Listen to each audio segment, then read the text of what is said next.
Vascular Surgery Department. I am here to talk about the drug elution agents unveiled Paclitaxel versus Sirolimus. It's a very difficult topic for a vascular surgeon as it mainly deals with pharmacodynamics as well as pharmacology. So I have to go back to the basics. So drug-eluting stents has drastically revolutionized the outcomes in coronary and peripheral arterial disease by reducing restenosis and enhancing long-term vessel patency. So the aim of this talk I will be concentrating more on mechanism of action, pharmacological action, as well as the clinical efficacy, as well as the safety and long-term patient's outcome. So, though for vascular surgeon it's crucial to understand the basics of these drugs. So, initially how it evolved, as sir had described about the history and other things, the complication in various procedures, initially a balloon angioplasty where the acute vessel closure and recoil percentage was at least 15%. So, to reduce that they have invented so many other things like bare metal stent, even that it had its complication of around 10%, from which the first generation, second generation and third generation and recently bioabsorbable vascular scaffolds are invented. But all these have a late complication of around 5%. Still vascular surgeons or the biomechanics, they are searching for the holy grail. So when we see the bare metal stent, there is this bare metal stent doesn't cause any modulation of the intima, and it leads to a progressive and aggressive intimal hyperplasia leading to late stage immitent hyperplasia as well as late stage failures due to neointimal hyperplasia. So objective is to form a new coated stents, prevent neointimal hyperplasia and avoid late stage stent failure, and all my references are taken from this bioactive material. There is one journal called Bioactive Materials and it is to be published by February 2025. So the drug eluting stent component is stent designs polymer eluded drug as well as delivery system. But later on the speakers will be concentrating on this topic. Stent designs itself may cause a thrombosis or it may induce a rheological effect which may induce a restenosis.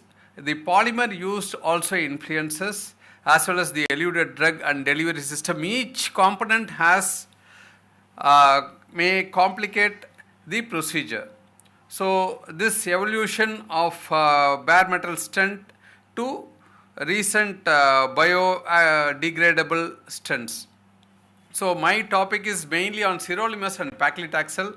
So first generation drug is of sirolimus and paclitaxel, from which till the third generation sirolimus is the standard. It is in use.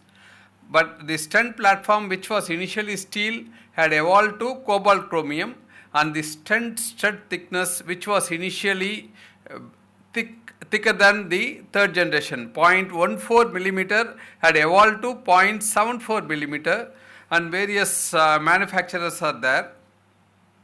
History wise, sir had dealt on the balloons and stents, but history of paclitaxel, it's produced from endophytic fungus Taxomyces andreanae obtained from Pacific yew tree. So this Pacific yew tree has the limitation of production of paclitaxel, because the Pacific yew tree is slow growth trees. So that made large scale production difficult. So they evolved to a semi-synthetic form. The paclitaxel lipophilic nature is very important for the prolonged action of the drug. So that requires the oil base and later formulated with albumin nanoparticles to reduce the toxicity. So mechanism of action, this paclitaxel acts in the microtubules, it stabilizes microtubules. So this stabilization of microtubules halts the progression of G2 to M phase arresting cell division at mitotic phase. So this is the biomechanics, what it is actually taking place. When you see the paclitaxel, it acts in the predominantly during cell division in mitosis phase of the cell cycle through centromere impairment, induction of abnormal spindles and suppression of spindle microtubule dynamics, whereas sirolimus acts in P27 as well as mTOR. mTOR is the mammalian target of rapamycin. So this specifically acts in the different pathway. It inhibits from synthetic phase to G phase. So action in vessel wall, how it differs from paclitaxel and sirolimus. Paclitaxel prevents excessive proliferation and migration of vascular smooth muscle component. This vascular smooth muscle component is the main culprit in producing the neo-intimal hyperplasia. So inhibiting vascular smooth muscle cell is the main target of these both drugs. So the paclitaxel acts specifically in vascular smooth muscle cells, as well as the cytotoxic effect on vascular smooth muscle. There is one mechanism called mitotic slippage, where it briefly arrests the G1 phase of cell cycle. This effect curbs excessive vascular smooth muscle proliferation and migration. The other mechanism of paclitaxel is senescence, cellular senescence, that is the premature aging of the cell. So this also inhibits the vascular smooth muscle, as well as it inhibits glycoprotein VI signaling. This reduces platelet aggregation, thrombus formation, minimizing clotting risk post angioplasty procedures. So apart from the paclitaxel, now it's the sirolimus drug eluting stents. All these are all molecular basis, which is very difficult for me to understand, but I am here to deliver a lecture, so I prepared this with lot of difficulty. Yes, sir.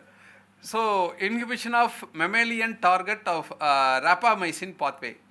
This sirolimus inhibit mTOR as well as binding to FKBP12 forms a complex that blocks mTORC1, disrupting cell growth signals.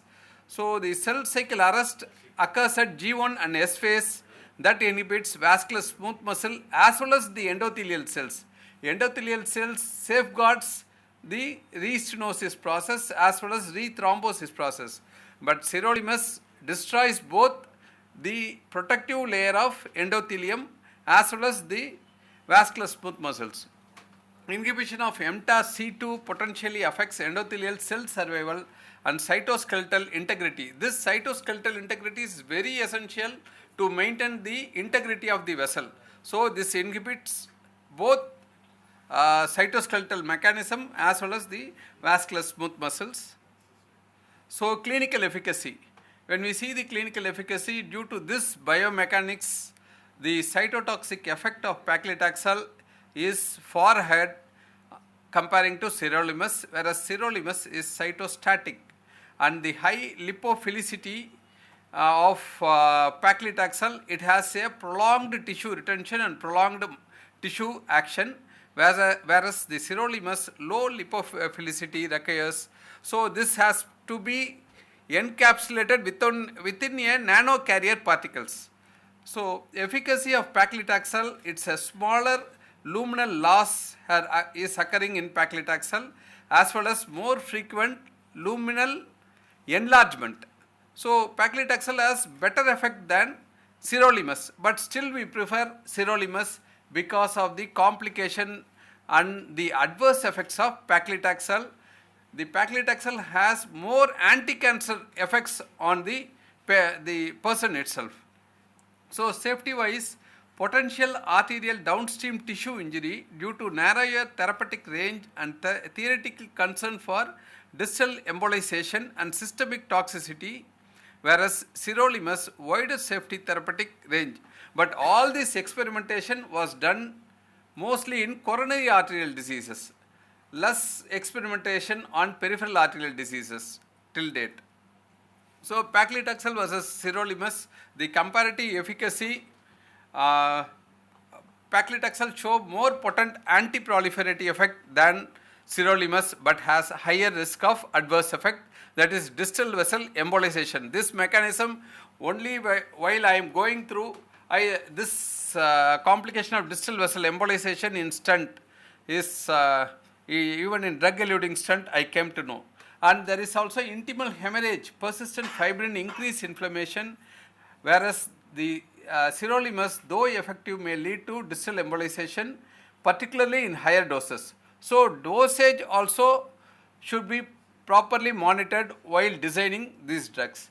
Cell apoptosis, paclitaxel induces more cell apoptosis, inhibiting vascular smooth muscle proliferation and migration. Sirolimus is more effective against endothelial progenitor cells. This endothelial progenitor cell is a protective layer. So the other, as I have already mentioned, the lipophilicity and drug retention, paclitaxel has better uptake and retention at target sites comparing to sirolimus.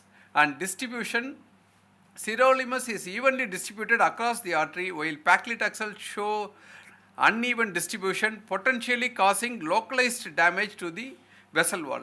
Hypoxic environment and atherosclerosis. Sirolimus inhibit hypoxic cell proliferation in vitro. It is just in experimental stage. It is not proven in human beings, whereas paclitaxel efficiency is reduced in hypoxic conditions. So when we see the gene expression, paclitaxel upregulated genes related to inflammation and apoptosis, while sirolimus did not have these effects. So paclitaxel have narrower therapeutic window and may cause more harmful vascular effects. Comparative study, when we see the paclitaxel versus sirolimus, no significant difference in segmental luminal loss or MACE between these two drugs. Similar 1-year target lesion failure between restored paclitaxel and sirolimus. All these differences and experimentations are from first generation drug eluting system, not on the third generation system, where sirolimus alone is used, paclitaxel is discontinued. Angiographic outcomes, paclitaxel shows significant less late luminal loss and higher rate of luminal enlargement comparing to sirolimus, whereas in meta-analysis, though paclitaxel has adverse effect, there is no much difference between 1 year, there is no lesional failure between paclitaxel and sirolimus. And meta-analysis, paclitaxel use is associated with higher rate of late luminal enlargement, suggesting better vessel remodeling, which may be linked to cytotoxic effect of paclitaxel. So safety, when we consider safety, paclitaxel delivered via semi-compliant balloon. This initially I was discussing about the stent. Now the drug eluting balloons were be routinely used for peripheral arterial diseases. So this is about the balloon which delivers the paclitaxel, is encapsulated in hydrophilic excipients to enhance distribution within the vessel wall and prolonged therapeutic tissue levels. It may be extending up to 2 months, whereas prolonged retention can increase the risk of adverse effect like intimal hemorrhage, fibrin deposition and medial necrosis. Preclinical and animal study findings, the cytotoxic effect on vessel wall with a potential embolic complication from drug and excipient particles causing downstream vessel necrosis as well as embolization. Apart from embolization, the distal vessel getting necrosed, leading to inflammatory reaction, and various studies like IMPACT deep trial and Constantinos et al., all these studies shows various results. But the concluding part is initial studies raised safety concern, but recent research suggests paclitaxel coated devices may be safe with proper usage. Ongoing RCTs are needed to definitely assess the long-term safety and efficacy of paclitaxel in peripheral arterial disease revascularization. So safety profile, paclitaxel eluting stent may cause incomplete healing, increased fibrin deposition and medial cell loss, potentially contributing to long-term complication as late stent thrombosis and persistent inflammation, sirolimus shown more favorable long-term safety profile with lower rates of stent thrombosis and improved healing. So the newer balloons are dual balloons which has both paclitaxel as well as sirolimus in 1:9 ratio, and they are encapsulated in biodegradable nanoparticles for prolonged drug distribution in vessel wall. So this is the, I think the next speakers will be talking on the recent advances. So based on this experimentation, the inhibition of smooth muscle cell, promotion of endothelial cells is the main results we have found till date. The other things like integration function, release plaque, repair lesion environment, all these are still now they are studying these effects. So when we introduce a stent, there is an injured endothelial layer as well as inhibition of smooth muscle cells. The blue and red dots, the bioactive molecules and cell proliferation inhibitors play the major role in any stent, drug-eluting stents. So take home message, as I have already mentioned, paclitaxel acts more like a razor blade, whereas sirolimus is more like a trimmer. Though paclitaxel is very sharp and it can have a better results, the complications are more with paclitaxel. So the recent drugs they prefer sirolimus comparing to paclitaxel. So this bird is native of Mumbai. We fly from Chennai to we explore this area Panavel to take this oriental dwarf kingfisher. Some 6 months back we came to Mumbai. That's the connection of this picture with this place. Thank you.